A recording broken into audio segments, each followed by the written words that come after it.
ನಿಮ್ಮ ಡಾಕ್ಟರ್ ವಿಶೇಷ ಕಾರ್ಯಕ್ರಮಕ್ಕೆ ಸ್ವಾಗತ. ನಾನು ಶುಭಶ್ರೀ ಜೈನ್. ಒತ್ತಡದ ಜೀವನ, ಬದಲಾಗ್ತಿರೋ ಜೀವನ ಶೈಲಿ, ಜನರಿಗೆ ನೂರಾರು ಆರೋಗ್ಯ ಸಮಸ್ಯೆ, ಯಾವ ಸಮಸ್ಯೆಗೆ ಯಾವ ಚಿಕಿತ್ಸೆ ಅನ್ನೋದೇ ದೊಡ್ಡ ಚಿಂತೆ. ಇಂತಹ ಸಮಸ್ಯೆ ಇರೋರಿಗೆ ಒಂದೇ ವೇದಿಕೆಯಲ್ಲಿ ಸಿಗುತ್ತೆ ಉತ್ತರ. ಇದೇ TV9ನ ವಿಶೇಷ ಕಾರ್ಯಕ್ರಮ ನಿಮ್ಮ ಡಾಕ್ಟರ್.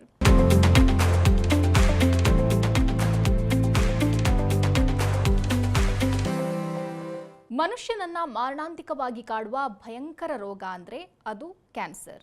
ಈ ರೋಗ ಬಂತಂದ್ರೆ ಜನರು ಚಿಕಿತ್ಸೆಯ ಬಗ್ಗೆ ವಿಚಾರಿಸೋದಕ್ಕಿಂತ ಹೆಚ್ಚಾಗಿ ಭಯ ಬೀಳೋದೇ ಜಾಸ್ತಿ. ವೈದ್ಯಕೀಯ ಲೋಕದಲ್ಲಿ ಕ್ರಾಂತಿಕಾರಕ ಬದಲಾವಣೆ ಉಂಟಾಗಿರುವ ಇಂದಿನ ಕಾಲದಲ್ಲೂ ಕೂಡ ಆ ಭೀತಿ ಕಡಿಮೆ ಆಗಿಲ್ಲ ಅಂತಾನೆ ಹೇಳಬಹುದು. ಕ್ಯಾನ್ಸರ್ ದೇಹದ ವಿವಿಧ ಭಾಗಗಳಲ್ಲಿ ವಿವಿಧ ರೀತಿಯಲ್ಲಿ ಕಾಣಿಸಿಕೊಳ್ಳಬಹುದು. ಅದರಲ್ಲೂ ಇವತ್ತು ನಾವು ಬಿಲಿಯರಿ ಟ್ರ್ಯಾಕ್ಟ್ ಕ್ಯಾನ್ಸರ್ ಬಗ್ಗೆ ತಿಳಿದುಕೊಳ್ಳಲಿದ್ದೇವೆ. ಹಿಂಗಂದ್ರೆ ಏನು, ಇದಕ್ಕೆ ಚಿಕಿತ್ಸೆ ಏನು, ಮುಂಚಿತವಾಗಿ ಪತ್ತೆ ಹಚ್ಚೋದು ಹೇಗೆ, ಇದೆಲ್ಲದರ ಬಗ್ಗೆ ಹೆಚ್ಚಿನ ಮಾಹಿತಿ ನೀಡಲಿದ್ದಾರೆ doctor N Aditya Murali, senior consultant, department of medical oncology. Doctor, ಕಾರ್ಯಕ್ರಮಕ್ಕೆ ಸ್ವಾಗತ. ನಮಸ್ಕಾರ. ಫಸ್ಟ್ ಆಫ್ ಆಲ್ ಡಾಕ್ಟರ್, ನಾವು ಈ ಬ್ಲಡ್ ಕ್ಯಾನ್ಸರ್ ಬಗ್ಗೆ ಕೇಳಿದ್ದೀವಿ, ಬ್ರೆಸ್ಟ್ ಕ್ಯಾನ್ಸರ್ ಬಗ್ಗೆ ಕೇಳಿದ್ದೀವಿ, ಅಥವಾ ಥ್ರೋಟ್ ಕ್ಯಾನ್ಸರ್ ಬಗ್ಗೆ ಕೇಳಿದ್ದೀವಿ. ಬಟ್ ಬಿಲಿಯರಿ ಟ್ರ್ಯಾಕ್ಟ್ ಕ್ಯಾನ್ಸರ್ ಇದೊಂಥರ ಹೊಸ್ತಿದೆ. ಏನು ಇದು ಹಿಂಗಂದ್ರೆ? ಸೊ ಪಿತ್ತನಾಳದ ಕ್ಯಾನ್ಸರ್, ಬಿಲಿಯರಿ ಟ್ರ್ಯಾಕ್ಟ್ ಅಂದರೆ ನಮ್ಮ ಪಿತ್ತನಾಳದಲ್ಲಿ ಬರುವಂಥ ಕ್ಯಾನ್ಸರು. ಈ ರೋಗ ಮುಖ್ಯವಾಗಿ ಮಹಿಳೆಯರಲ್ಲಿ ಜಾಸ್ತಿ ಬರುತ್ತೆ. ಈ ರೋಗದ ಇನ್ಸಿಡೆನ್ಸ್ ಬರ್ತಾ ಬರ್ತಾ ಜಾಸ್ತಿ ಆಗ್ತಾಯಿದೆ. ಮುಂಚೆ ನಾವು ತಂಬಾಕು ಸಂಬಂಧಪಟ್ಟಂಥ ಕ್ಯಾನ್ಸರ್ ಬಗ್ಗೆ ಮಾತಾಡ್ತಾ ಇದ್ವಿ. ಅದರ ತಂಬಾಕು ಸೇವನೆ ಜಾಸ್ತಿ ಆಗ್ತಿದ್ದಂಗೆ ಅದರ ಬಗ್ಗೆ ಮಾಹಿತಿ ಜಾಸ್ತಿ ಆಗ್ತಾಯಿತ್ತು. ಜನರಿಗೆ ಅದರ ಬಗ್ಗೆ ಒಂದು ಭೀತಿ, ಒಂದು ಭಯ ಇತ್ತು. ಬಟ್ ಈ ಬಿಲಿಯರಿ ಟ್ರ್ಯಾಕ್ಟ್ ಕ್ಯಾನ್ಸರ್ ಅನ್ನೋದು ಇಟ್ ಈಸ್ ಆಲ್ಸೋ ಒಂದು ವಿಧದ ಲೈಫ್ ಸ್ಟೈಲ್ ರಿಲೇಟೆಡ್ ಡಿಸೀಸ್. ಕಾರಣ ಒಂದೇ ಒಂದು, ಈ ಕಾರಣದಿಂದ ಈಗ ಮಲೇರಿಯಾ ಬರಬೇಕಂದ್ರೆ ಸೊಳ್ಳೆ ಕಚ್ಚತ್ ಮಲೇರಿಯಾ ಅಂತ ಹೇಳ್ತೀವಿ. ಬಟ್ ಬಿಲಿಯರಿ ಟ್ರ್ಯಾಕ್ಟ್ ಕ್ಯಾನ್ಸರ್ಗೆ ಕಾರಣ ಒಂದೇ ಒಂದು ಸ್ಪೆಸಿಫಿಕ್ ಕಾರಣ ಅಂತ ಹೇಳಲಿಕ್ಕೆ ಯಾವುದೂ ಆಗೋದಿಲ್ಲ. ಹಾಗಿರೋ ಒಂದು ಸಂದರ್ಭದಲ್ಲಿ ಈ ರೋಗದ ಬಗ್ಗೆ ಮಾಹಿತಿ ಜನರಿಗಿಲ್ಲ. ಹೌದು. ಫಸ್ಟ್ ಆಫ್ ಆಲ್ ಈ ಸಮಸ್ಯೆ ಅನ್ನುವಂಥದ್ದು ವೆರಿ ರೇರ್ ಅನಿಸುತ್ತೆ ಡಾಕ್ಟರ್. ಅಂದರೆ ತುಂಬ ಕಡಿಮೆ. ನಾನು ಆಗಲೇ ಹೇಳಿದೆ, ಇದನ್ನು ಈ ವರ್ಡ್ ನಾನು ಕೇಳೇ ಇಲ್ಲ ಅಂತ. ಕೇಳೇ ಇಲ್ಲ ಅದಕ್ಕೆ ಕಾರಣ ಅಂತಂದರೆ ತುಂಬ ರೇರ್ ಇದು. ಯಾಕಾಗಿ, ಏನು ರೀಸನ್? ಇದು it's a form of a deadly cancer. ಹೆಂಗೆ ಅಂದರೆ ಕ್ಯಾನ್ಸರ್ ಬಂದು ಕಂಡು ಹಿಡಿದು ಅದಕ್ಕೆ ಚಿಕಿತ್ಸೆ ಕೊಟ್ಟು ಸರಿ ಮಾಡುವಷ್ಟರಲ್ಲೇ ಹಲವಾರು ಜನ they don't even make it. So ನಾವು ಎಕ್ಸಾಕ್ಟ್ ಇನ್ಸಿಡೆನ್ಸ್, ಈ ರೋಗದ ಇನ್ಸಿಡೆನ್ಸ್ ಎಷ್ಟಿದೆ ನಮ್ಮ ಜನರ ಪಾಪ್ಯುಲೇಷನ್ ಅನ್ನೋದು ಎಕ್ಸಾಕ್ಟ್ ನಂಬರ್ಸ್ ಇವತ್ತಿನ ತನಕ ಗೊತ್ತಾಗಿಲ್ಲ ನಮಗೆ. ಇಟ್ ಮೇ ಬಿ ನಮ್ಮ ದೇಶದ ಟಾಪ್ 10 ಕ್ಯಾನ್ಸರ್ಸಲ್ಲಿ ಇರ್ಬೋದೇ ವಿನಃ ಎಕ್ಸಾಕ್ಟ್ಲಿ ಟಾಪ್ 4 ಟಾಪ್ 5 ನಂಬರ್ ಸಿಗೋದಕ್ಕೆ, because this a very fast growing disease. ಇದಕ್ಕೆ ಓನ್ಲಿ ರೀಸೆಂಟ್ಲಿ ಲಾಸ್ಟ್ 2-3 ಇಯರ್ಸಲ್ಲಿ ಹೊಸ ಟ್ರೀಟ್ಮೆಂಟ್ ಆಪ್ಷನ್ಸ್ ಬಂದಿದೆ. ಇಲ್ಲ ಅಂತ ಜನರು ಈ ದೇಹ ಈ ಪ್ರಾಬ್ಲಮಿಂದ ತುಂಬ ಬೇಗ ಬಲೆಗೆ ಬಿದ್ದು they lose their lives. First of all doctor, ಇವಾಗ ಒಂದು ಶುಗರ್ ಅಂತಲೇ ತಗೊಳ್ಳೋಣ ಅಥವಾ ಬೇರೆ ಯಾವುದೇ ಕಾಯಿಲೆ ಅಂತ ತಗೊಳ್ಳೋಣ. ಶುಗರ್ ಅಂದಾಗ ಕ್ಯಾಪಿಟಲ್ ಅಂತಲೇ ಹೇಳ್ತೀವಿ ಇಂಡಿಯಾಗೆ. ಸೊ ಇಂಡಿಯಾದಲ್ಲಿ ಎಷ್ಟಿದೆ ಈ ರಿಲೇಟೆಡ್ ಕ್ಯಾನ್ಸರ್? ಅಂದರೆ ಹೆಚ್ಚಾಗಿದೆಯಾ ಅಥವಾ ಇಂಡಿಯಾ ಕೂಡ ಟಾರ್ಗೆಟ್ ಆಗಿದೆಯಾ? ಹೇಗೆ ಈ ಒಂದು ಕ್ಯಾನ್ಸರ್ಗೆ ಸಂಬಂಧಪಟ್ಟಂಗೆ? Good question. ಸೊ ಆವ್ರೇಜಲ್ಲಿ ನೋಡ್ತಾರೆ ಒಂದು ವರ್ಷದಲ್ಲಿ ಹತ್ತತ್ರ 35,000ದಿಂದ 40,000ದಷ್ಟು ಈ ಕ್ಯಾನ್ಸರ್ದು ಇನ್ಸಿಡೆನ್ಸ್ ಇದೆ ಅಂತ ಹೇಳ್ತಾರೆ. ಬಟ್ ನಾವು ಎಷ್ಟು ಪತ್ತೆ ಮಾಡ್ತೀವೋ it is the tip of the iceberg. At least 5 times that number, at least 1.5 ಲಕ್ಷದಿಂದ 2 ಲಕ್ಷ ಜನ ಪ್ರತಿ ವರ್ಷ ಈ ರೋಗದಿಂದ ನರಳುತ್ತಾರೆ. ಬಟ್ ಎಷ್ಟೋ ಒಬ್ಬರಲ್ಲಿ ಗೊತ್ತೂ ಆಗೋದಿಲ್ಲ. ಅದು ಈ ಬಿಲಿಯರಿ ಟ್ರ್ಯಾಕ್ಟ್ ಕ್ಯಾನ್ಸರ್, ಪಿತ್ತನಾಳದ cancer, it is more common the northern part of India. Rural ಏರಿಯಾಲ್ಲಿ ಜಾಸ್ತಿ ಕಾಮನ್ನು. ಇದು ನೀರಿಂದ ಬಂದಿದ್ದ ಇಲ್ಲ ಅಂದರೆ ಕಂಟ್ಯಾಮಿನೇಟೆಡ್ ಸಾಯಿಲಿಂದ ಬಂದಿದ್ದ ಅಂತ ಗೊತ್ತಾಗೋದಿಲ್ಲ. ಸೊ ಎಷ್ಟೊಂದು ಕಡೆ ಮೆಡಿಕಲ್ ಅಟೆನ್ಷನ್ ಸಿಗೋಕ್ಕಿಂತ ಮುಂಚೆನೇ ತೊಂದರೆ ಆಗಿಬಿಟ್ರತ್ತೆ. ಡಾಕ್ಟರ್, ತಾವೇ ಹೇಳಿದ್ರಿ ರೂರಲಲ್ಲಿ ಸ್ವಲ್ಪ ಜಾಸ್ತಿ ಅಂತ. ಸೊ ನೆಗ್ಲಿಜೆನ್ಸ್ ಕೂಡ ಅಷ್ಟೇ ಜಾಸ್ತಿ ಆಗಿರುತ್ತೆ ರೂರಲ್ ಅಂದ ತಕ್ಷಣ. ಏನೋ ಸಣ್ಣ ಪುಟ್ಟ ಸಮಸ್ಯೆ, ನಾವು ಏನಕ್ಕೆ ಇದಕ್ಕೆ ಡಾಕ್ಟರ್ ಹತ್ರ ಹೋಗಬೇಕು, ಡಾಕ್ಟರ್ ಹತ್ರ ಹೋದ್ರೂ ಅವ್ರಿಗೂ ತಕ್ಷಣ ಗೊತ್ತಾಗಲ್ಲ ಇಂಥ ಸಮಸ್ಯೆ ಅನ್ನೋದು. ಮುಂಚಿತವಾಗಿ ಸಿಂಪ್ಟಮ್ಸ್ ಹೆಂಗಿರುತ್ತೆ, ಹೆಂಗೆ ಪತ್ತೆ ಹಚ್ಚೋದು ಇದನ್ನು? ಅಲ್ಲೇ ಬರೋದು ಮೊದಲನೇ ತೊಂದರೆ ಏನಂದರೆ ಈ ಬಿಲಿಯರಿ ಟ್ರ್ಯಾಕ್ಟ್ ಕ್ಯಾನ್ಸರ್ದು ಕಾಮನೆಸ್ಟ್ ಸಿಂಪ್ಟಮ್ಮು ಜಾಂಡಿಸ್. ಈಗ ರೂರಲ್ ಏರಿಯಾಸಲ್ಲಾಗಲಿ ಎಲ್ಲೇ ಆಗಲಿ, ನಮ್ಮಲ್ಲೇ ಆಗಲಿ, ಯಾವ್ದಾದ್ರು ಮಕ್ಳಿಗೆ ಜಾಂಡಿಸ್ ಬಂತು ಅಂದರೆ ಅಯ್ಯೋ ಇವರಿಗೆ ನಾವು ಇಂಗ್ಲೀಷ್ ಮೆಡಿಸಿನ್ ಕೊಡಿಸೋದು ಬೇಡ, ಹೋಮಿಯೋಪತಿ ಯಾರು ಟ್ರೈ ಮಾಡೋಣ, ಆಯುರ್ವೇದಿ ಯಾರು ಟ್ರೈ ಮಾಡೋಣ ಅಂತ ಅಂದ್ಬಿಟ್ಟು ಜನರ ಮನಸ್ಸಲ್ಲಿ ಬಂದುಬಿಟ್ಟಿದೆ. ಜಾಂಡಿಸ್ ಬಂತು ಅಂತ ಅಂದರೆ ಇದು ಬೇರೆ ಏನೋ ಒಂದು ಸಂಬಂಧಪಟ್ಟ ತೊಂದರೆ, ಇದಕ್ಕೆ ನಾವು ಲೋಕಲ್ ಟ್ರೀಟ್ಮೆಂಟಲ್ಲಿ ಮಾಡಿಸ್ಬಿಡ್ಬೋದು ಅಂದ್ಬಿಟ್ಟು. ಬಟ್ ಈ ಅನ್ಫಾರ್ಚುನೇಟ್ಲಿ ಈ ಬಿಲಿಯರಿ ಟ್ರ್ಯಾಕ್ಟ್ ಕ್ಯಾನ್ಸರ್ದು ಜಾಂಡಿಸ್ ಹೆಂಗಿರುತ್ತಲ್ಲ, ಅದು ಎಷ್ಟು ಬೇಗ ಜಾಸ್ತಿ ಆಗುತ್ತೆ ಅಂದರೆ ಅದೊಂಥರ ಇಂಟ್ರಾಕ್ಟಬಲ್ ಜಾಂಡಿಸ್ ಆಗಿಬಿಡುತ್ತೆ. ಒನ್ಸ್ ಜಾಂಡಿಸ್ ಬಂದಿದ ತಕ್ಷಣ it means that it is in the advance stage. ಬೇರೆ ಸಿಮ್ಟಮ್ಸ್ ಬೇರೆ ಟ್ರ್ಯಾಕ್ ತುಂಬ ನಾನ್ ಸ್ಪೆಸಿಫಿಕ್ ಸಿಮ್ಟಮ್ಸು. ಯಾರಿಗೋ ಒಬ್ಬರು ಸ್ವಲ್ಪ ಅಜೀರ್ಣ ಆಯಿತು, ಕಾರಣವಿಲ್ಲದೆ ವೆಯ್ಟ್ ಲಾಸ್ ಥರ ಆಯಿತು, ವೇಗಾಗಿ ಹೊಟ್ಟೆ ನೋವು. ಈಗ ನಾವು ಒಂದೇ ಕಡೆ, ಈಗ ಅಪೆಂಡಿಕ್ಸ್ ಅಂದರೆ ಒಂದೇ ಕಡೆ ನೋವು ಬರುತ್ತೆ, ಬಟ್ ಈ ಬಿಲಿಯರಿ ಟ್ರ್ಯಾಕ್ಟ್ ಕ್ಯಾನ್ಸರ್ಲಿ ವೇಗ ಪೂರ್ತಿ ಅಬ್ಡಾಮಿನಲ್ ಪೇಯ್ನ್ ಬರೋದು, ಹಲವಾರು ವಾರಗಳು ಹಲವಾರು ತಿಂಗಳಾನ್ಗಟ್ಟಲೆ ಬರೋದು. ಸೊ ಕಾಮನೆಸ್ಟ್ ಪ್ರೆಸೆಂಟೇಷನ್ ಹೆಂಗೆ ಅಂದರೆ ಒಂದು ಮಿಡ್ಲ್ ಏಜ್ ಲೇಡಿ, ಎಷ್ಟೋ ದಿವಸದಿಂದ ಅವ್ರಿಗೆ ಪಾಪ ಏನೋ ಹೊಟ್ಟೆ ನೋವ್ತಾ ಇರುತ್ತೆ, ಜೀರ್ಣ ಆಗ್ತಾ ಇರಲ್ಲ, ವೆಯ್ಟ್ ಲಾಸ್ ಆಗ್ತಾ ಇರುತ್ತೆ, ದಿಢೀರ್ನೇ ಒಂದು ದಿವಸ ಜಾಂಡಿಸ್ ಬರುತ್ತೆ, ಸ್ಕ್ಯಾನ್ ಮಾಡಿಸ್ತಾರೆ, ಆವಾಗ ನೋಡ್ತು ಅಂದರೆ ಜಾಸ್ತಿ ಆಗಿಬಿಟ್ಟಿರುತ್ತೆ. So the problem of late diagnosis ಅನ್ನೋದು ಈಸ್ ಬಿಕಾಸ್ ಒಂದು ಮಾಹಿತಿ ಇಲ್ಲ, ಎರಡನೇದು ತುಂಬ ವೇಗ್ ಸಿಮ್ಟಮ್ಸ್, ಒಂದು ಸ್ಪೆಸಿಫಿಕ್ ಸಿಮ್ಟಮ್ ಅಂತಾನೂ ಇಲ್ಲ ಇದಕ್ಕೆ.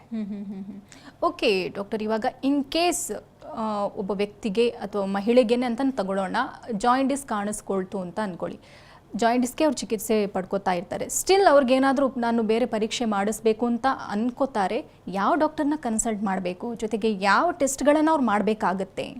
ಎಕ್ಸಲೆಂಟ್. ಸೊ ಯಾವತ್ತು ಜಾಂಡಿಸ್ ಬಂತು ಅಂದರೆ ಎಲ್ಲ ಜಾಂಡಿಸು ಕ್ಯಾನ್ಸರ್ ಅಲ್ಲ, ಆ ಥರ ಒಂದು ನಾನು ಇನ್ಫಾರ್ಮೇಷನ್ ಕೊಡೋ ಉದ್ದೇಶನೂ ಇಲ್ಲ. ಬಟ್ ಜಾಂಡಿಸ್ ಬಂದಾಗ ಜಾಂಡಿಸ್ಗೆ ಮುಖ್ಯವಾಗಿ 3 ವಿಧದ ಕಾರಣಗಳು. ಒಂದು ಯಾವ್ದಾದ್ರು ವೈರಸ್ ರಿಲೇಟೆಡ್ ಜಾಂಡಿಸ್ ಬಂದಿರಬಹುದು, ಎರಡನೇದು ಅವರಿಗೆ ಬೇರೆ ಇನ್ಫ್ಲಮೇಷನ್ ರಿಲೇಟೆಡ್ ಜಾಂಡಿಸ್ ಬಂದಿರ್ಬೋದು, ಮೂರನೇ ಕಾರಣ ಕ್ಯಾನ್ಸರ್ ರಿಲೇಟೆಡ್. ಸೊ ಯೂಶಲಿ ಚಿಕ್ಕ ವಯಸ್ಸಲ್ಲಿ ಇಂಥ ರೋಗಗಳು ಬರೋದಿಲ್ಲ. ಇಂಗ್ಲೀಷಲ್ಲಿ ಒಂದು ಸೇಯಿಂಗ್ ಇದೆ, ಫ್ಯಾಟಿ 40 ಫರ್ಟೈಲ್ ಫೀಮೇಲ್ ಅಂತ. ಸೊ ಯೂಶಲಿ ಯಾರು ಈ ಥರ ಒಂದು ಏಜ್ ಗ್ರೂಪ್ ಈ ಥರ ಒಂದು ಕ್ಯಾರೆಕ್ಟರಿಸ್ಟಿಕಲ್ಲಿ ಇರ್ತಾರಲ್ಲ, ಅವರಲ್ಲಿ ನಾವು ನಮ್ಮ ಜನರಲ್ ಫಿಸಿಷಿಯನ್ ಹತ್ರ ಹೋಗಬೇಕು. ನಮ್ಮ ನಾರ್ಮಲ್ ಬ್ಲಡ್ ಟೆಸ್ಟ್ ಅಂದರೆ ಈ ವೈರಸ್ ಟೆಸ್ಟ್ಗಳೆಲ್ಲ ಮಾಡಿದಾಗ ವೈರಲ್ ಹೆಪಟೈಟಿಸ್ ಟೆಸ್ಟ್ಗಳೆಲ್ಲ ನೆಗೆಟಿವ್ ಬಂತು ಅಂದರೆ ಸಿಂಪಲ್ ಒಂದು ಅಲ್ಟ್ರಾಸೌಂಡ್. ಸೊ ಅಲ್ಟ್ರಾಸೌಂಡ್ ಮಾಡೋದು, ಅಲ್ಟ್ರಾಸೌಂಡ್ ಮಷಿನ್ ಕಾಂಪ್ಲಿಕೇಟ್ ಮಷಿನ್ ಅಲ್ಲ, ದೇಶದ ಪ್ರತಿಯೊಂದು ಮೂಲೆಯಲ್ಲೂ ಇದೆ. Just N ultrasound can give us a clue that ಬೇರೆ ಯಾರೂ ತೊಂದರೆ ಇರಬಹುದು ಅಂತ. ಅದರಲ್ಲಿ ನಮಗೇನಾದ್ರು ಸಂಶಯ ಬಂತು ದಟ್ ಇಲ್ಲಿ ಗಾಲ್ ಬ್ಲಾಡ್ರಲ್ಲಿ ಇಲ್ಲಾಂದರೆ ಪಿತ್ತನಾಳದಲ್ಲಿ ಎಲ್ಲರೂ ತೊಂದರೆ ಇದೆ ಅಂದ್ಬಿಟ್ಟು, ಆವಾಗ ನಾವು more advance scans like CT scan ಆಗಲಿ ಇಲ್ಲಾಂದರೆ PET CT ಸ್ಕ್ಯಾನ್ ಆಗಲಿ ಆ ಥರ ಆವಾಗ ಮಾಡಬಹುದು. ಓಕೆ ಡಾಕ್ಟರ್, ಇವಾಗ ಒಬ್ಬ ವ್ಯಕ್ತಿ ತಾವೇ ಗಮನಿಸಿರ್ಬೋದು ಸಾಕಷ್ಟು ಪೇಷಂಟ್ಗಳನ್ನು, ಅವರು ಟೆಸ್ಟಿಗೆ ಬಂದಾಗ ಫೈನಲ್ ಸ್ಟೇಜಲ್ಲೇ ಇದ್ದಿರುತ್ತೆ, ಅಂಥದವರಿಗೆ ಅಂದರೆ ಈ ಸಿಮ್ಟಮ್ಸ್ನ ಅವ್ರು ನೆಗ್ಲೆಕ್ಟ್ ಮಾಡಿರ್ತಾರೆ. ಕೇಳಿದಾಗ ಏನು ಹೇಳ್ತಾರೆ ಅಂತೇಳಿ, ಇಲ್ಲ ನನಗೆ ಯಾವುದೇ ಸಿಮ್ಟಮ್ಸ್ ಇರಲಿಲ್ಲ, ನನಗೇನು ಸಮಸ್ಯೆ ಇರಲಿಲ್ಲ, ಏನೋ ಮೊನ್ನೆ ನೋವು ಕಾಣಿಸ್ಕೊಳ್ತು ಅಂತ ಬಂದಾಗ ಇವಾಗ ಫೈನಲ್ ಸ್ಟೇಜ್ ಹೇಳ್ತಿದ್ದಾರೆ, ನೋ ಆಪ್ಷನ್ ಅಂತ ಹೇಳ್ತಾರೆ. ಸೊ ಇದು ನಿಜನಾ ಈ ಥರ ಆಗೋದು? So in 3 out of 10 cases ಈ ಥರ ಆಗುತ್ತೆ. Not all the cases, 3 out of 10 cases ಈ ಥರ ಆಗುತ್ತೆ. ಜನ ಈ ಇಂಗ್ಲೀಷ್ ಮೆಡಿಸಿನ್ ಬಗ್ಗೆ ಇಲ್ಲ ಈ ಸ್ಕ್ಯಾನ್ಸ್ ಬಗ್ಗೆ ಇನ್ನೂ ಎಷ್ಟು ಮೂಢನಂಬಿಕೆ, ಎಷ್ಟು ಭಯ ಭೀತಿ ಅನ್ನೋದಿದೆ ಅಂತ ಅಂದರೆ, ಜಾಂಡಿಸ್ ಶುರು ಆದ್ರೂ ಇದಕ್ಕೆ ನಾಟಿ ವೈದ್ಯ ಮಾಡ್ತಾರೆ ವಿನಃ ಒಂದು ಇಂಗ್ಲೀಷ್ ಡಾಕ್ಟರ್ ಹತ್ರ ಆಗಲಿ ಇಲ್ಲ ಅಂದರೆ ಒಂದು ಸ್ಕ್ಯಾನ್ ಮಾಡಿಸೋವಾಗಲಿ ಅದನ್ನು ಮಾಡ್ಸೋಕ್ಕೆ ಜನ ಇವತ್ತು ಹೆದರ್ತಾರೆ. ಯಾಕೆಂದರೆ ಎಲ್ಲಿ ಸ್ಕ್ಯಾನ್ ಮಾಡಿಸ್ತಾರೆ, ಎಲ್ಲಿ ಯಾರು ಚುಚ್ಚಿಬಿಡ್ತಾರೆ ಅಂತ ಅಂದ್ಬಿಟ್ಟು ಈ ನಂಬಿಕೆ ಇದೆಯಲ್ಲ ದಟ್ ನಾವು ಸೂಜಿ ಹಾಕ್ತು ಇಲ್ಲ ಕಟ್ ಮಾಡ್ತು ಅಂದರೆ ತೊಂದರೆ ಹರಡತ್ತೆ ಅನ್ನೋದು, ಅದು ಮತ್ತೊಂದು ದೊಡ್ಡ ಮೂಢನಂಬಿಕೆ ಆಯ್ತಲ್ಲ. ಸೊ ಈ ತೊಂದರೆ ಇದೆಯಾ ಇಲ್ವಾ ಅಂತ ಪರೀಕ್ಷೆ ಮಾಡಲಿಕ್ಕೆ ಇರೋದು ತುಂಡು ಪರೀಕ್ಷೆ, ಬಯೋಪ್ಸಿ ಟೆಸ್ಟ್ ಅಂತ ಹೇಳ್ತೀವಿ. ಅದು ಮಾಡ್ತು ಅಂತ ಅಂದರೆ ನಮಗೆ ಖಚಿತವಾಗಿ ಗೊತ್ತಾಗುತ್ತೆ ನಿಜವಾಗ್ಲೂ ಕ್ಯಾನ್ಸರ್ ತೊಂದರೆ ಇದೆಯಾ ಇಲ್ವಾ ಅಂದ್ಬಿಟ್ಟು. ಈ ಬಯೋಪ್ಸಿ ಟೆಸ್ಟಿಂದ ರೋಗ ಬೇರೆ ಎಲ್ಲೂ ಹರಡಲ್ಲ. ಸೊ ನಾವು ಈ ಥರ ಒಂದು ಸಿಚುವೇಶನ್ ನೋಡಿದ ತಕ್ಷಣ ಲಾಸ್ಟ್ ಸ್ಟೇಜ್ ಅನ್ನೋ ಆ ಸಿಚುವೇಶನ್ ಬೀಳಬಾರ್ದು ಅಂದರೆ, ಒಂದು ಯಾವುದೇ ಒಂದು ಕನ್ಫ್ಯೂಸಿಂಗ್ ಸಿಮ್ಟಮ್ ಇಲ್ಲಾಂದರೆ ಜನರಲ್ ಸಿಮ್ಟಮ್ಮೇ ನಮ್ಮ normal Digene over the counter medicines ತೊಗೊಂಡ್ಬಿಟ್ಟು ಸರಿ ಹೋಗಿಲ್ಲ ಅಂದರೆ ಆ ಥರ ಸಂದರ್ಭದಲ್ಲಿ go to a proper physician. Doctor, ತಾವು ಈಗಾಗಲೇ ಹೇಳಿದ್ರಿ ಇದನ್ನು ಯಾವ ಕಾರಣದಿಂದ ಬಂತು ಅನ್ನೋದನ್ನು ಪತ್ತೆ ಹಚ್ಚೋದು ಬಹಳ ಕಷ್ಟ ಅಂತ. ಸ್ಟಿಲ್ ಇವಾಗಿನ ಜನ್ರೇಷನ್ ಹೆಂಗಿದೆ ಅಂತ ಹೇಳಿದ್ರೆ, ವರ್ಕ್ ಲೈಫ್ ತುಂಬಾ ಪ್ರೆಷರ್ ಇರುತ್ತೆ, ಅವರದ್ದೇ ಲೈಫಲ್ಲಿ ಬ್ಯುಸಿ ಇರ್ತಾರೆ, ಕೆಲಸದ ತುಂಬ ಒತ್ತಡ ಇರುತ್ತೆ, ಅದರಲ್ಲೇ ಬ್ಯುಸಿಯಾಗಿರ್ತಾರೆ. ಇಂಥದ್ರಲ್ಲಿ ಫುಡ್ ಆಗಿರ್ಬೋದು, ಎಕ್ಸಸೈಸ್ ಆಗಿರ್ಬೋದು, ಇದ್ರ ಬಗ್ಗೆ ಕಾಳಜಿ ಬಹಳ ಕಡಿಮೆ ಇರುತ್ತೆ. ಇದು ಕೂಡ ಫ್ಯೂಚರಲ್ಲಿ ಕಾರಣ ಆಗಬಹುದಾ ಹೇಗೆ? Very important, very relevant. ಅದು ಇವತ್ತಿನ ನಮ್ಮ ಟಾಪಿಕ್ಗೆ ತುಂಬ relevant. So nearly 2/3 65% of the biliary tract cancers can even be preventable. Simple things like obesity, long standing diabetes, excessive alcohol usage, ಈ ಥರದ್ರಲ್ಲೂ ಕ್ರಾನಿಕ್ ಇನ್ಫ್ಲಮೇಷನ್ ಅಂತ ಅಂದರೆ it is not one time ಏಟ್ ಬೀಳೋದಲ್ಲ. ಯಾಕೆಂದರೆ ನಮ್ಮ ದೇಹದ ಒಳಗಡೆ ನಾವು ಏನೇ ತಿನ್ನಲಿ ಅದು ಜೀರ್ಣ ಮಾಡೋಕ್ಕೆ ಈ ಪಿತ್ತ ಬೇಕು. ಪಿತ್ತ ಅನ್ನೋದು is the vital part of the body. ಆ ಜಾಗಕ್ಕೆ ನಾವು ಪದೇ ಪದೇ ಕಷ್ಟ ಕೊಟ್ಟು ಅದರ ಮೇಲ್ಗಡೆ ಏಟ್ ಮಾಡಿ ಇನ್ಫ್ಲಮೇಷನ್ ಅನ್ನೋದು ಮಾಡ್ತು ಅಂದರೆ ಒಂದಲ್ಲ ಒಂದು ದಿವಸ inflammation turns into a cancer. So there is no one single silver bullet ಅಂತಂದರೆ ಆ ಥರ ಯಾವುದೂ ಒಂದು ಸಿಂಗಲ್ ಇಲ್ಲ. ನಾವು we need to follow a healthy lifestyle. Diet is a significant cause, obesity is a significant cause, occasionally tobacco usage can also do this. ಈಗ ಇಂಡಿಯಾದಲ್ಲಿ especially ನಮ್ಮ ದಕ್ಷಿಣ ಭಾರತದಲ್ಲಿ ಇರೋ commonest cause is lifestyle related causes for this disease. Okay, ಪಿತ್ತಕೋಶದ ಬಗ್ಗೆ ತಾವು particular ಆಗಿ ಹೇಳ್ತಾ ಇದ್ರಿ ಡಾಕ್ಟರ್. ಪಿತ್ತಕೋಶ ಅಂದ ತಕ್ಷಣ ಕ್ಯಾನ್ಸರ್ ಬಿಟ್ಟು ಇನ್ನೂ ಕೆಲವು ಸಮಸ್ಯೆಗಳು ಇರುತ್ತೆ. ಫಾರ್ ಎಕ್ಸಾಂಪಲ್, ಕೆಲವರಿಗೆ ಊಟ ತಿನ್ನೋಕ್ಕಾಗಲ್ಲ, ಕೆಲವೊಂದು ಪರ್ಟಿಕ್ಯುಲರ್ ಊಟ ಮಾತ್ರ ತಿನ್ನಬೇಕು, ಪಿತ್ತಕೋಶದಲ್ಲಿ ಉರಿ ಶುರುವಾಗ್ಬಿಡುತ್ತೆ, ಮತ್ತಿನ್ನೇನು ಕೆಲವರಿಗೆ ಪಿತ್ತಕೋಶ ತೆಗೆದು ಇರ್ತಾರೆ. ಸೊ ಇಂಥೆಲ್ಲ ಸಮಸ್ಯೆ ಕೂಡ ಮುಂದೆ ಕ್ಯಾನ್ಸರ್ ಆಗುವಂಥ ಚಾನ್ಸಸ್ ಇದೆಯಾ, ಹೇಗೆ? Good question. ಸೊ ಎಲ್ಲ ವಿಧದ ಗಾಲ್ ಸ್ಟೋನ್ ಅದು common, very many women have that. So ಎಲ್ಲ ಗಾಲ್ ಸ್ಟೋನ್ಸು ಕ್ಯಾನ್ಸರ್ ಆಗೋದಿಲ್ಲ. But if somebody has a goal stone for decades, 20-30 ವರ್ಷ ಗಾಲ್ ಸ್ಟೋನ್ ಇದ್ದು ಪದೇ ಪದೇ ಕೋಲೆಸಿಸ್ಟೈಟಿಸ್ ಇಲ್ಲ ಗಾಲ್ ಬ್ಲಾಡರ್ ಇನ್ಫೆಕ್ಷನ್ ಅಂತ ಹೇಳ್ತೀವಲ್ಲ, ಪದೇ ಪದೇ ಇನ್ಫೆಕ್ಷನ್ ಆಗಿದೆ ಅಂದರೆ ಅದು ದೇಹದಿಂದ ಸಿಗುವಂಥ ಒಂದು ಸೈನ್, ಪಿತ್ತಕೋಶ ತೆಗೆಸ್ಬೇಕು ಅಂತ ಅಂದ್ಬಿಟ್ಟು. ನಾವು if we are ignoring, body ಯಾವತ್ತೂ ನಮ್ಗೆ ಕೈ ಕೊಡಲ್ಲ. ಸೊ ಯಾವತ್ತು ಇಟ್ ಗಿವ್ಸ್ ಕ್ಲೂಸ್. ನಾವು ಅದರ ಬಗ್ಗೆ ಒಂದು ಆಸಕ್ತಿ ತೋರಿಸಿ ಒಂದು ಸ್ವಲ್ಪ ಇಂಟ್ರೆಸ್ಟಿಂಗ್ ನೋಡ್ತು ಅಂದರೆ maybe we pick up the clues and ಆವಾಗ ಅದಕ್ಕೆ ತಕ್ಕ ತೊಗೊಳ್ಬೇಕು. So all gallstones don't cause cancer, ತುಂಬ ಮುಖ್ಯ. But long standing gallstones, long standing infections, cholecystitis can also lead to this. Just curiosity doctor, ತಮ್ಮಲ್ಲಿ ಬರುವಂಥ ಪೇಷಂಟ್ಗಳು ಯಾವ ಏಜ್ನವರು ಜಾಸ್ತಿ ಆಗಿರ್ತಾರೆ? ಅಂದರೆ ಒಂದು 30ರ ನಂತರದವರ 40ರ ನಂತರದವರ, ಹೆಂಗೆ ಏನು? ಸೊ ಜನರಲ್ ಕ್ಯಾನ್ಸರ್ಸ್ ತೊಗೊಂಡ್ರೆ ಇಲ್ಲ ಈ ಪಿತ್ತನಾಳದ, ಸೊ ಬಿಲಿಯರಿ ಟ್ರ್ಯಾಕ್ಟ್ ಕ್ಯಾನ್ಸರ್ಸಲ್ಲಿ ದಿ ವೆಸ್ಟಲ್ಲಿ the commonest age of onset is around 60 years ಹತ್ತತ್ರ. ನಮ್ಮಲ್ಲಿ ಅದು 10 ವರ್ಷ ಮುಂಚೆ ಆಗ್ತಾ ಇದೆ. ಹೌದಾ? 45ರಿಂದ 55 ವಯಸ್ಸಲ್ಲೇ ಮ್ಯಾಕ್ಸಿಮಮ್ ಇನ್ಸಿಡೆನ್ಸ್ ಆಫ್ ಈ ಥರ ತೊಂದರೆ ಕಾಣಿಸ್ಬರ್ತಾ ಇದೆ ಇವಾಗ. ಓಕೆ ಡಾಕ್ಟರ್, ಇನ್ ಕೇಸ್ ಫ್ಯಾಮಿಲಿಯಲ್ಲಿ ಯಾರಿಗಾದ್ರೂ ಇದ್ರೆ ವಂಶ ಪರಂಪರೆಯಾಗಿ ಏನಾದರೂ ಬರುವಂತ ಸಾಧ್ಯತೆ ಆ ಥರ ವಂಶ ಪರಂಪರೆ ಅಂತ ಬರುವಂತಲ್ಲ, ಅದು ಬರೀ ನಮ್ಮ ಸ್ತನದ ರೋಗ ಇರಬಹುದು, ಇಲ್ಲ ಓವೇರಿಯನ್ ಕ್ಯಾನ್ಸರ್, ಇದ್ರಲ್ಲಿ ಆ ಥರ ಏನಿಲ್ಲ. ಇನ್ ಕೇಸ್ ಅವರಿಗೆ ನಾನೊಂದು 50 ವರ್ಷ ದಾಟದ ನಂತರದಲ್ಲಿ ನನಗೆ ಫುಲ್ ಬಾಡಿ ಚೆಕಪ್ ಮಾಡಿಸ್ಬೇಕು ಅಥವಾ ಏನೋ ಮಾಡಿಸ್ಬೇಕು, ಪರ್ಟಿಕ್ಯುಲರ್ ಆಗಿ ಇದಕ್ಕೆ ಸಂಬಂಧಪಟ್ಟಂಗೆಯೂ ಕೂಡ ನಾನು ಚೆಕಪ್ ಮಾಡಿಸ್ಬೇಕು ಅಂತಂದರೆ ಯಾವ ಟೆಸ್ಟ್ ಮಾಡಿಸ್ಬೇಕು ಆವಾಗ? So good question. ಸೊ ಇದಕ್ಕೆ ನಾವು ಇಂಗ್ಲೀಷಲ್ಲಿ ಸ್ಕ್ರೀನಿಂಗ್ ಟೆಸ್ಟ್ ಅಂತ ಹೇಳ್ತೇವೆ. ಇವತ್ತಿನ ಡೇಟಲ್ಲಿ ನಮ್ಮ ಹತ್ರ ಇರೋವಂಥ ಒಂದು ಸೈಂಟಿಫಿಕ್ ಡೇಟಾ ನೋಡ್ತು ಅಂದರೆ screening test for breast cancer and cervical cancer ಮಾತ್ರ has shown to have some kind of a benefit. But ಈ gallbladder screening test, gallbladder cancer screening test ಅಂತ ದೇರ್ ಇಸ್ ನೋ, ನಮ್ಮಲ್ಲಿ 140 ಕೋಟಿ ಜನರು ಇದ್ದಾರೆ ಇಂಡಿಯಾಲಿ, ಪ್ರತಿಯೊಬ್ಬರಿಗೂ ಅಲ್ಟ್ರಾಸೌಂಡ್ ಸ್ಕ್ಯಾನ್ ಮಾಡ್ಸೋಕೆ ಆಗೋದಿಲ್ಲ. Although ultrasound is a simple and a easy way to pick it up. One of the things which I tell people is that ಯಾರು at risk ಇದ್ದಾರೋ, ಎಸ್ಪೆಷಲಿ ಯಾರಿಗೆ ಮುಂಚೆನೇ ಗೊತ್ತಿತ್ತು ನಮಗೆ ಗಾಲ್ ಸ್ಟೋನ್ ಥರ ಆಗಿದೆ ಅಂತ, ಅವರಲ್ಲಿ ವರ್ಷದಲ್ಲಿ ಒಂದ್ಸಲಿ ನೀವು ನಿಮ್ಮ ಮಾಸ್ಟರ್ ಹೆಲ್ತ್ ಚೆಕಪ್ ಮಾಡಿಸ್ಬೇಕಾದ್ರೆ ಒಂದು ಅಲ್ಟ್ರಾಸೌಂಡ್ ಅಬ್ಡಮನ್ ಮಾಡಿಸಿದ್ರೆ ಸಾಕಾಗತ್ತೆ. ಅದರಲ್ಲಿ ಯಾರು ತೊಂದರೆ ಇತ್ತು ಅಂದ್ರೆ ನಾವು ಮುಂದೆ ನೋಡಬೇಕಾಗಬಹುದು. ಓಕೆ ಡಾಕ್ಟರ್, ಇವಾಗ ಟ್ರೀಟ್ಮೆಂಟ್ಗೆ ಸಂಬಂಧಪಟ್ಟಂಗೆ ಪಿತ್ತಕೋಶದ ಕ್ಯಾನ್ಸರ್ಗೆ ಟ್ರೀಟ್ಮೆಂಟ್ ಹೆಂಗಿರುತ್ತೆ, ಪ್ರೊಸೀಜರ್ ಏನು? ಸೊ ಟ್ರೀಟ್ಮೆಂಟ್ ನೋಡಬೇಕು ಅಂದರೆ ಫಸ್ಟ್ ನಾವು ಯಾವ ಹಂತದಲ್ಲಿದೆ ಅಂತ ನೋಡಬೇಕು. ರೋಗ ಅರ್ಲಿ ಸ್ಟೇಜಾ ಅಡ್ವಾನ್ಸ್ ಸ್ಟೇಜಾ ಅಂದ್ಬಿಟ್ಟು, ಅರ್ಲಿ ಸ್ಟೇಜ್ ಡಿಸೀಸಲ್ಲಿ ಸಾಧಾರಣವಾಗಿ ನಾವು ಆಪ್ರೇಷನ್ ಫಸ್ಟ್ ಮಾಡಿ ಏನೇನು ಕಣ್ಣಿಗೆ ಕಾಣೋ ಅಂಥ ಟ್ಯೂಮರ್ ಇದೆಯಲ್ಲ ಅದನ್ನು ತೆಗೆದುಬಿಟ್ಟು ಮತ್ತೆ ಬರದೇ ಇರೋ ಹಾಗೆ ಇಲ್ಲ ರೇಡಿಯೇಷನ್ ಇಲ್ಲ ಕೀಮೊಥೆರಪಿ ಕೊಡಬಹುದು. ಅದೇ ರೋಗ ಸ್ವಲ್ಪ ಹರಡಿದೆ, ಅಡ್ವಾನ್ಸ್ ಸ್ಟೇಜ್ ಇತ್ತು, ಬೇರೆ ಕಡೆನೂ ಹರಡಿದೆ ಅಂತ ಅಂದರೆ ಆ ಸಂದರ್ಭದಲ್ಲಿ ನಾವು ಕೀಮೊಥೆರಪಿ ಮುಂಚೆ ಕೊಡ್ತಾ ಇದ್ವಿ. ಆದರೆ ಇವಾಗ ನೋಡ್ತು ಅಂದರೆ ಕೀಮೊಥೆರಪಿ ಜೊತೆಗೆ ಈ ಜಾಗದಲ್ಲಿ ಇಮ್ಯುನೋಥೆರಪಿ ಅಂತ ಒಂದು ರೆವಲ್ಯೂಷನರಿ ಹೊಸ ಟ್ರೀಟ್ಮೆಂಟ್ ಬಂದಿದೆ. ಈ ಇಮ್ಯುನೋಥೆರಪಿ ಅಂದರೆ ಏನಪ್ಪ?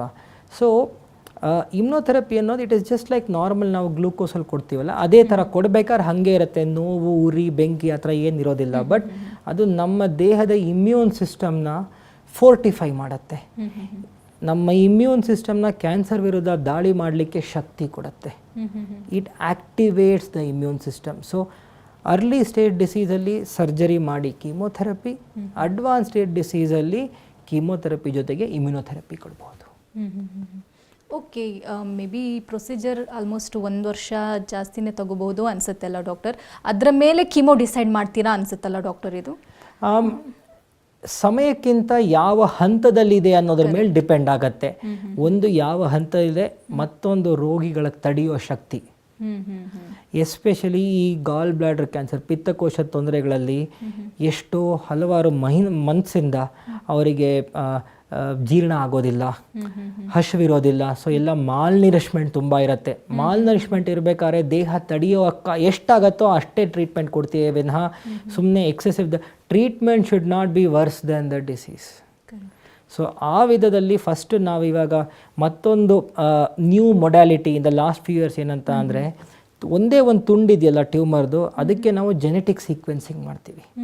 ಜೆನೆಟಿಕ್ ಸೀಕ್ವೆನ್ಸಿಂಗ್ ಮಾಡಿಬಿಟ್ಟು ಯಾವುದಾದ್ರೂ ಒಂದು ಜೀನ್ ಮ್ಯೂಟೇಷನ್, ಈಗ ಈ ಬಿಲಿಯರಿ ಟ್ರ್ಯಾಕ್ಟ್ ಕ್ಯಾನ್ಸರಸಲ್ಲೇ there are many genes which are mutated. ನಮಗೆ ಯಾವುದಾದ್ರೂ ಒಂದು ಜೀನ್ ಮ್ಯೂಟೇಷನ್ ಗೊತ್ತಾಯಿತು ಅಂದರೆ ಅದಕ್ಕೆ ಮಾತ್ರ ಶೂಟ್ ಮಾಡೋ ಥರ, ಸೊ ಟಾರ್ಗೆಟೆಡ್ ಥೆರಪಿ ಥರನೂ ಕೊಡೋಕ್ಕೆ ಸಾಧ್ಯತೆ ಇದೆ. ಆ ಟೆಕ್ನಾಲಜಿ, ಆ ಸೌಲಭ್ಯತೆ ಬೆಂಗಳೂರಲ್ಲೂ ಇವಾಗಿದೆ. ಓಕೆ ಡಾಕ್ಟರ್, ತಾವು ಆಗ ಹೇಳಿದ್ರಿ most of the time operation ಮಾಡಬೇಕಾಗತ್ತೆ, ತೆಗಿಬೇಕಾಗತ್ತೆ ಅಂತ ತಾವು ಹೇಳಿದ್ರಿ. ಆ ಥರ ತೆಗೆದ ನಂತರದಲ್ಲಿ ಏನು ಸಮಸ್ಯೆ ಆಗಲ್ವಾ? ಬೇರೆ ರೀತಿಯಾದಂಥ ಸಮಸ್ಯೆ ಏನಾದರೂ? Good question.